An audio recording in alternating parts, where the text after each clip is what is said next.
ग्रामपंचायत समोर विशाल चोपडे यांच्या मागण्या पाहून घेऊ काय काय आहेत आणि या मागण्या एकदम म्हणजे बरोबर आहेत किंवा स्वतःच्या फायद्याच्या आहेत की गावाच्या फायद्याच्या आहेत ह्या पण आपण बघून घेऊ. कारण कसं आहे, व्हिडिओ बनवत आहे तर असं नाही झालं पाहिजे की या इथं उपोषणाला माणूस बसलेला आहे आणि स्वतःच्याच फायद्यासाठी बसलेला आहे की गावाच्या फायद्यासाठी बसलेला आहे हे पण माहीत नाही. त्यामुळे सुरुवातीला आपण व्हिडिओमध्ये सांगू की मागण्या कोणत्या कोणत्या आहेत. तर सर्वात पहिल्या नंबरची जी मागणी आहे विशाल चोपडे पाटील यांची, ते गेल्या 5 ते 6 वर्षापासून बंद असलेल्या पिण्याच्या पाण्याचा आरो वॉटर प्लांट त्वरित दुरुस्त करून कार्यान्वित करावे. म्हणजे जो गावातला आरो वॉटर प्लांट आहे तो चालू झाला पाहिजे. कसा आहे, आरो वॉटर प्लांट चालू झाला की विशाल चोपडे यांचा फायदा होऊन जाईल. त्याच्या घरी वॉटर म्हणजे फिल्टरचं पाणी जाईल आणि म्हणून त्यांनी हे उपोषण मांडलेलं आहे असं तुम्हाला वाटत असेल. परंतु याच्यात एकट्याचा फायदा नाही आहे, सर्व गावाचा फायदा आहे. सर्व गावासाठी माणूस उपाशी बसलेला आहे गेले 4 दिवस झाले.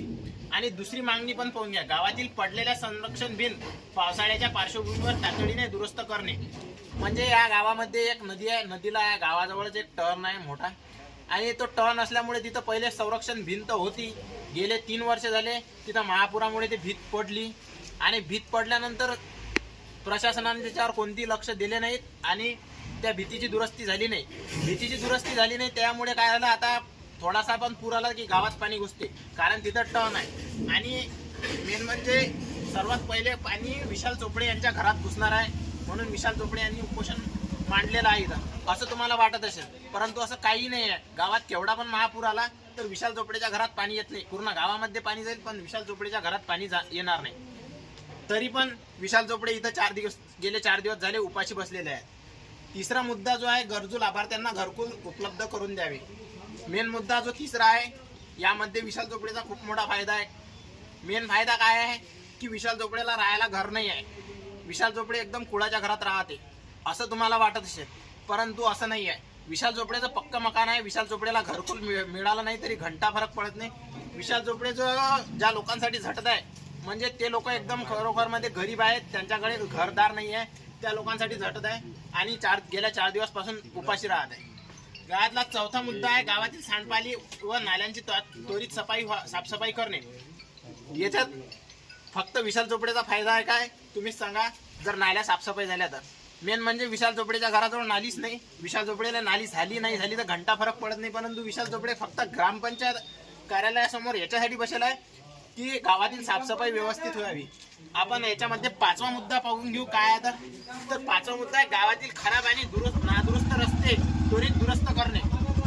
यामध्ये फक्त विशाल चोपडेचा फायदा आहे कारण की गावात एकट्याच विशाल चोपडेजवळ गाडी आहे आणि गावात एकट्याच विशाल चोपडेला पैदल फिरावं लागते. म्हणून गेल्या 4 ते 5 दिवस झाले विशाल चोपडे उपाशी बसलेला आहे कारण की याच्यामध्ये विशाल चोपडेचाच फायदा आहे असं तुम्हाला वाटत असेल, परंतु असं पण काही नाही आहे. गावात सर्वांना फिरावं लागते आणि रस्ते खरोखर खराब झालेले आहेत.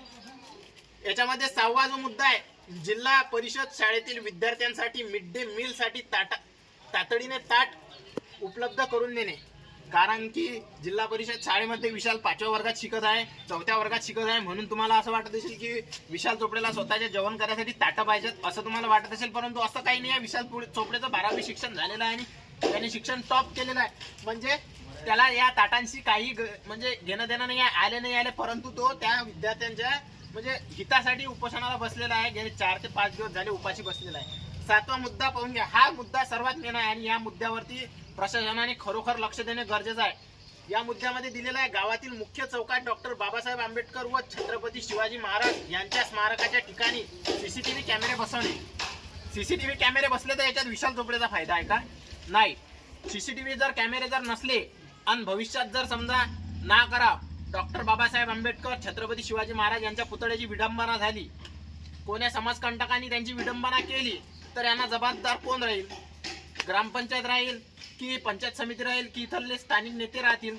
कोण राहील याला जिम्मेदार? हे पण याच्यात विशाल चोपडेचा फायदा आहे का? या मुद्द्यासाठी जर विशाल चोपडेला उपाशी राहावं लागत असेल 4 ते 5 दिवस झाले तर आपलं सरकार काय करत आहे? घंटा करत आहे का काही सरकार? कारण की विशाल चोपडे जर अशा मुद्द्यांसाठी जर उपाशी राहत असेल म्हणजे हे एकदम बेसिक नीड आहे माणसांची. हे याच्यातले सर्व जे हे मुद्दे आहेत ना, हे सर्व माणसांची बेसिक नीड आहे आणि या मुद्द्यासाठी जर विशाल चोपडेला उपाशी राहावं लागत असेल तर हे सरकार काय कामाचं? तर हे ग्रामपंचायत काय करायली? आणि याच्यामध्ये 8वा जो मुद्दा आहे तो मालठाणा बुद्रुक येथील आदिवासी बांधवांना वीज कनेक्शन आणि पाणी पुरवठा उपलब्ध करून देणे. तिथं जर पाणी पुरवठा नाही मिळाला समजा तर विशाल चोपडेचा काय फायदा आहे, काय तोटा आहे ते सांगा ना.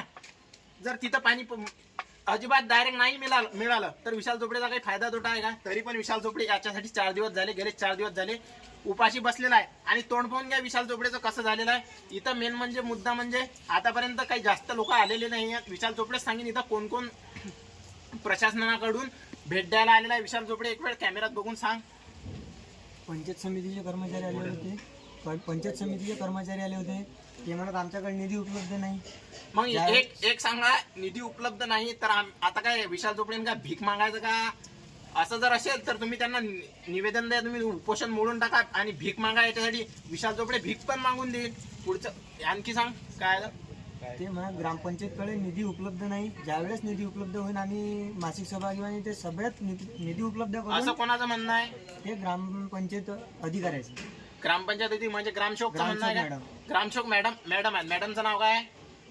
चांदेकर मॅडम. चांदेकर मॅडमचं असं म्हणणं आहे की निधी उपलब्ध नाही. मग निधी उपलब्ध नाही तर विशाल चोपडेंनी कटोरा घेऊन ग्रामपंचायत समोर किंवा पंचायत समिती समोर हे डॉक्टर बाबासाहेब आंबेडकरांनी छत्रपती शिवाजी महाराजच्या इथं कॅमेरे लावण्यासाठी, सीसीटीव्ही कॅमेरा लावण्यासाठी भीक मागायचं का? असं असेल तर भीक मागून पण भाऊ हे मुद्दे पूर्ण करू शकतो. कारण की 10-10, 5-5 रुपये तरी आहे. आमच्या गावाची लोकसंख्या 3 ते 4 हजार आहे. 10-10, 5-5 रुपये जरी जमा केले ना तर हे भीक मागून पण हा मुद्दा पुरा करू शकतो आम्ही.